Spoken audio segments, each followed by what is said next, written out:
বন্ধুরা, তোমরাও কিন্তু এই রমজানে তোমাদের মনের সব ধুলোবালি পরিষ্কার করে নিও। আল্লাহ হাফেজ।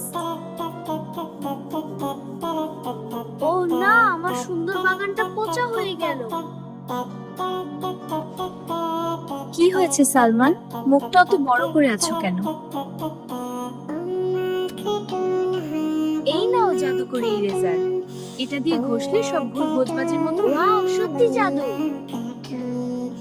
আচ্ছা আপু, হুজুর বলেছেন রমজানে নাকি সব গুনাহ মাফ হয়। আল্লাহ কি কোনো বড় রেখে ও সালমান? চলো সালমান, আব্বু আম্মু ইফতার বানাচ্ছেন। তোমার প্রশ্নের উত্তর ওখানেই পাবে।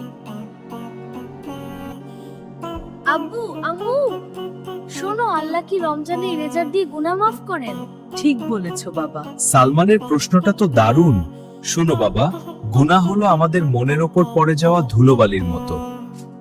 দেখো সালমান, এই গ্লাসটা নোংরা। এটা দিয়ে কি পানি খেতে ভালো লাগবে? না। ঠিক তেমনি রমজান হলো আমাদের মনের জন্য একটা স্পেশাল সাবান। আমরা যখন সারা মাস রোজা রাখি আর বেশি বেশি আস্তাগফিরুল্লাহ বলি, তখন আল্লাহ ধুয়ে দেন। তার মানে রমজান হলো মনের ওয়াশিং মেশিন। আর জানো সালমান, নবীজি রোজা খেয়ে তার আগে সব গুনাহ মাফ করে দেওয়া হয়। বুঝেছি, আমি আজ থেকে বেশি বেশি করে গুনাহ মুছবো। আমি তোমাদের ইফতারে সাহায্য করব।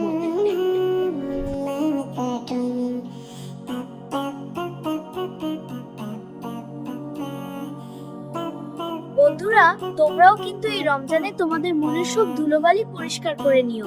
আল্লাহ হাফেজ।